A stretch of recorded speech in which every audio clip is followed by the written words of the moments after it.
నమస్తే, welcome to political voice. ముఖ్యమంత్రి రేవంత్ రెడ్డి అసెంబ్లీలో ఒక శ్వేతపత్రం విడుదల చేశారు. ప్రతిపక్ష నాయకుడిగా ఉన్నటువంటి కేటీఆర్ వాళ్ళ పార్టీ భవనంలో శ్వేతపత్రాన్ని విడుదల చేశారు. మళ్ళీ ముఖ్యమంత్రి ఢిల్లీకి వెళ్ళి ప్రధానమంత్రి మోడీని కలిసి రావాల్సిన నిధుల గురించి అడిగారు.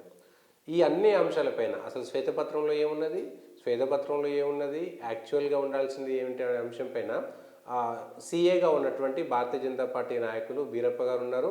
అసలు ఈ సంఖ్యల గారడీలకు సంబంధించినటువంటి కొన్ని అంశాలను తెలుసుకునేటువంటి ప్రయత్నం చేద్దాం. నమస్తే బీరప్ప గారు. ఈ ముఖ్యమంత్రి రేవంత్ రెడ్డి గారు ఒక శ్వేతపత్రాన్ని చేశారు. వాళ్ళ ప్రభుత్వం వచ్చింది కాబట్టి వాళ్ళకి హక్కు ఉన్నది. ఆ శ్వేతపత్రంలో ఉన్నటువంటి కొన్ని అంకెలు, కొన్ని డిపార్ట్మెంట్స్ వారీగా చెప్పినటువంటి అంశాలను మీరు ఎట్లా చూస్తున్నారో అది ఏంటి అసలు? అంటే మీరు ఒక్కసారి ఒక 3-4 ఇయర్స్ బ్యాక్ నుంచి పొలిటికల్ సినారియో ఆలోచిస్తే తెలంగాణ రాష్ట్రంలో భారతీయ జనతా పార్టీ బండి సంజయ్ గారి నాయకత్వంలో చూసినా, లేకపోతే కిషన్ రెడ్డి గారి నాయకత్వంలో చూసినా, లక్ష్మణ్ గారి నాయకత్వంలో చూసినా కూడా 10 ఏళ్ల కేసీఆర్ గారి పరిపాలనలో అప్పుల కుప్ప తయారైంది. ఇక్కడ మేడి పండు చూడు మేలిమై ఉండు, పొట్ట విప్పి చూడు పురుగులుండు అన్నట్టుగా ఇక్కడ వ్యవస్థ ఆర్థికంగా ఇబ్బందికరంగా ఉందని చెప్పి మేము ప్రతిరోజు ప్రజాక్షేత్రంలోకి తీసుకెళ్తా ఉన్నాం.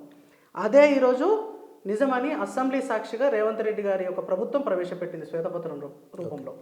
6,71,000 కోట్ల రూపాయల అప్పు ఉంది తెలంగాణ రాష్ట్రానికి అని చెప్పింది.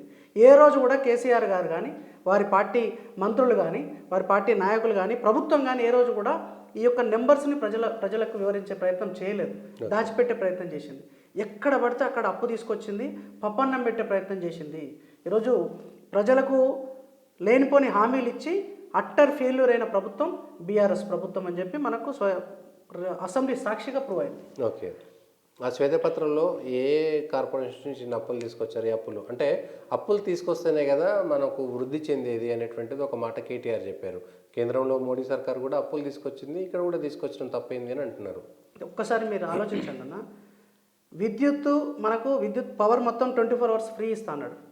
కానీ ఆ ఫ్రీ ఇచ్చే పవర్కి ఎలక్ట్రిసిటీ డిపార్ట్మెంట్కి, టీఎస్ఎస్పీడీసీఎల్కి డబ్బులు పే చేయాల్సినది ఎవరు? ప్రభుత్వం పే చేయాలి.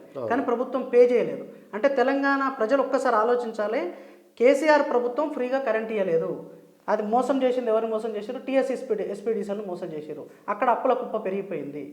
అంటే మీరు అన్నట్టుగా కేంద్ర ప్రభుత్వం ఆలోచిస్తే మొన్న 40 లక్షల కోట్ల బడ్జెట్ ప్రవేశపెడితే దాదాపుగా 18 లక్షల కోట్ల రూపాయలను మనం క్యాపిటల్ ఇన్వెస్ట్మెంట్ కోసం పడుతూ ఉన్నాం. మనం కేంద్రంలో తీసుకొచ్చే ప్రతి రూపాయి అప్పు కూడా not for the revenue expenditure. Okay. But ఇక్కడ మీకు 2,16,000 కోట్ల రెవెన్యూ వస్తుందని ఎస్టిమేట్ చేస్తే బీఆర్ఎస్ ప్రభుత్వము, ఇక్కడ వచ్చింది 1,40,00,50,000 కోట్లు మాత్రమే రెవెన్యూ. అంటే మీకు నెలల వారీగా శాలరీస్ ఇవ్వడానికి, పెన్షన్లు ఇవ్వడానికి, మీ యొక్క స్కీమ్స్ ఇంప్లిమెంట్ చేయడానికి రెవెన్యూ ఎక్స్పెండిచర్ కోసమే మీ దగ్గర డబ్బు లేదు.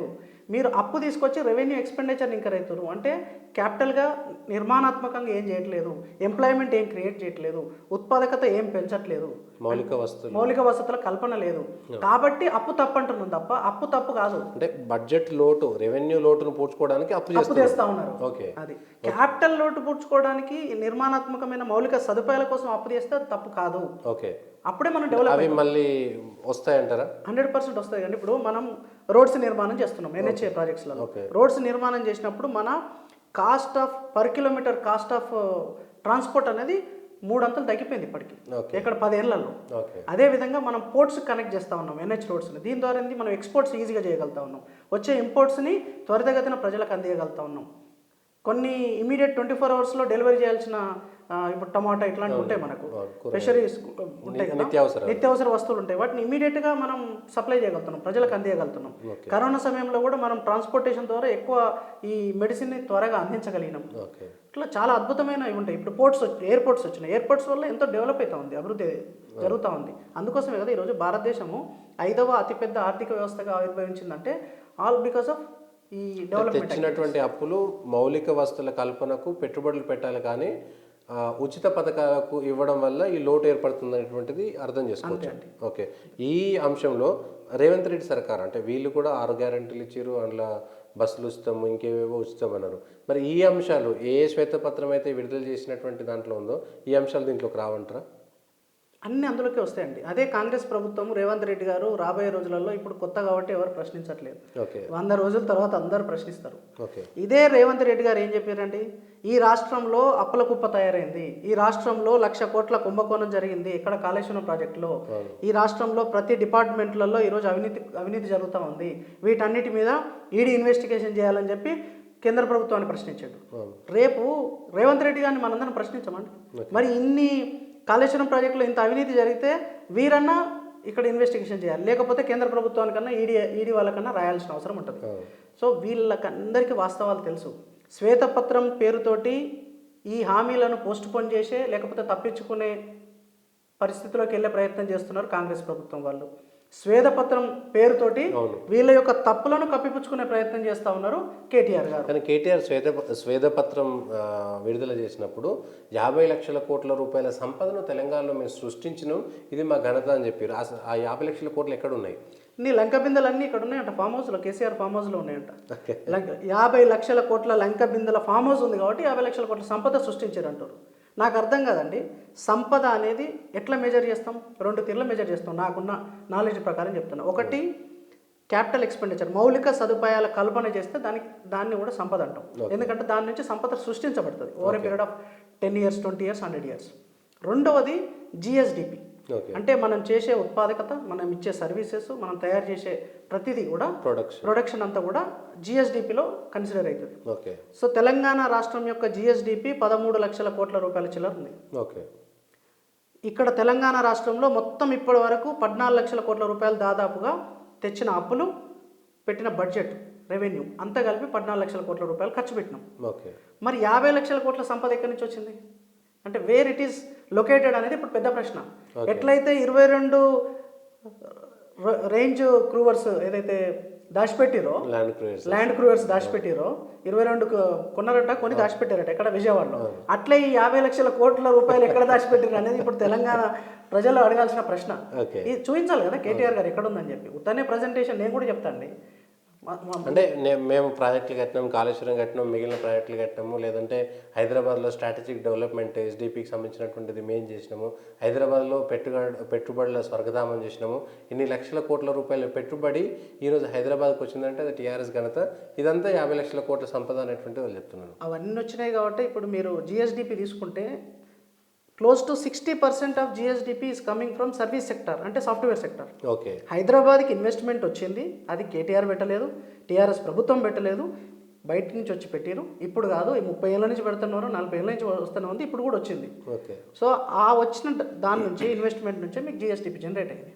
ఓకే. కానీ ఆ వచ్చిన డబ్బులు మీరు తెచ్చినట్టు కాదు కదా, మీ ప్రభుత్వం ఇచ్చినట్టు కాదు కదా. అది మీరు ఎందుకంటే 2014 నుంచి 13-14 నుంచి తీసుకుంటే 2022-23 దాకా, ఈ 23-24 రన్నింగ్ ఇయర్ కూడా తీసుకుంటే మొత్తం capital expenditure incurred in budget it is less than 3 lakhs crores, including your Kaleshwaram, mission Bhagiratha, mission Kakatiya and all other మీరు చెప్తారు మెడికల్ కాలేజీలు కావచ్చు, లేకపోతే చిన్న చిన్న రోడ్స్ వేసిన కావచ్చు, అన్ని కలిపి 3 లక్షల కోట్ల కంటే తక్కువ ఉంది క్యాపిటల్ ఎక్స్పెండిచర్. అంటే మౌలిక సదుపాయాల కోసం ఈ రాష్ట్ర ప్రభుత్వం 10 ఏళ్లలో బీఆర్ఎస్ ప్రభుత్వం ఖర్చు పెట్టింది లెస్ దెన్ 3 lakhs. మిషన్ కాకతీయలో దాదాపు 15-20 వేల కోట్లు ఉంది, మిషన్ భగీరథలో 40 వేల కోట్ల దాకా పోయింది, కాళేశ్వరం ఆల్మోస్ట్ 1,00,000 కోట్లు, ఇవే 1,60,000 కోట్లు.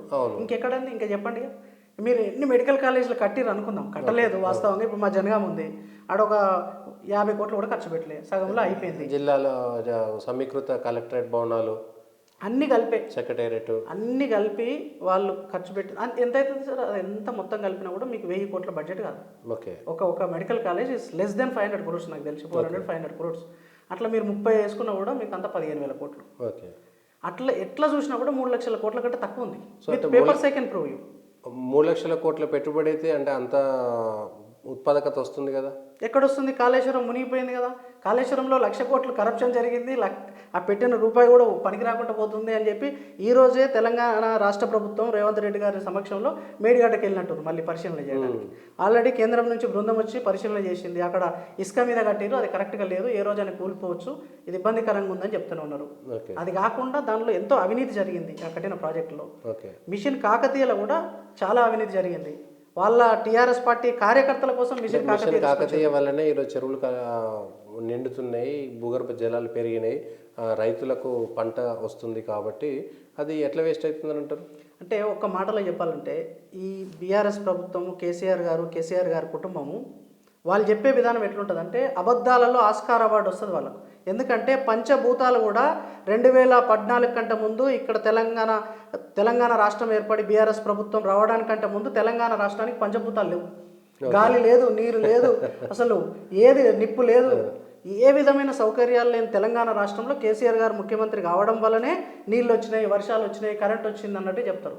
అసలు కరెంటే ఛత్తీస్గఢ్ రాష్ట్రం నుంచి కొన్నారు, అప్పుల కుప్ప తయారు చేసారు దాంతో అని చెప్పి నిన్న శ్వేతపత్రంలో చెప్పారు వాళ్ళు. సో నేనేమంటున్నా అంటే ఇవన్నీ అబద్ధాలండి, అబద్ధ భూత కల్పన. ఎట్లయితే 50 ఏళ్ల పరిపాలనలో కాంగ్రెస్ వాళ్ళు ఎట్లయితే తప్పుడు నిర్ణయాలు తీసుకొని ఆ ప్రభుత్వం పోయిన తర్వాత తప్పిపుచ్చుకునే ప్రయత్నం వాళ్ళు చేశారు, ఈరోజు కూడా 10 ఏళ్లలో అనాలోచిత ఆర్థికపరమైన నిర్ణయాలు తీసుకొని ఈరోజు కేసీఆర్ గారు ఓడిపోయారు. వాటిని కప్పిపుచ్చుకోవడానికి శ్వేతపత్రాలు రిలీజ్ చేస్తున్నారు. మరి రేవంత్ రెడ్డి గారు ఢిల్లీలో నరేంద్ర మోడీ ప్రధానమంత్రిని కలిసారు. కొన్ని గ్రాంట్స్ మాకు రావాల్సినటువంటి అంశం పైన అంటే డబ్బుల ఆర్థిక విషయాలపైన మాట్లాడారు. అవి ఏంటివి? ఇది చాలా క్రిటికల్ ఇష్యూ. తెలంగాణ ప్రజలు ఒక్కసారి కేసీఆర్ ప్రభుత్వాన్ని అర్థం చేసుకోవాల్సిన అవసరం ఉంది.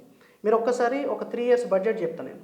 2020, 21, 22, 23 బడ్జెట్లలో దాదాపుగా 1,20,000 కోట్ల రూపాయల గ్రాంట్స్ రావాలని చెప్పి చూపించారు కేంద్ర ప్రభుత్వం నుంచి.